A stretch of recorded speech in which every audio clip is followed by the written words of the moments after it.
Во 360 степени вечерва интервју со министерот за внатрешни работи Панче Тошковски. Има ли индиции за протекување на доверливи информации од кабинетот на шефот на државата кон странски служби?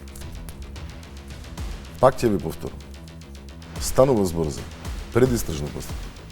Во овој момент, почитувајќи ги сите оние постапки кои што претходно сум ги споделувал со јавноста во оваа фаза, почитувајќи го принципот на комуникација кој што е согласно закон, не би можел да споделам повеќе детали во јавноста, но можам да кажам, кога ќе се разобличат сите факти потребни за јавноста, тогаш можеби ќе се даде одговори на прашањето кое што вака отвара многу интересни одговори. Гледајте не од 20:15.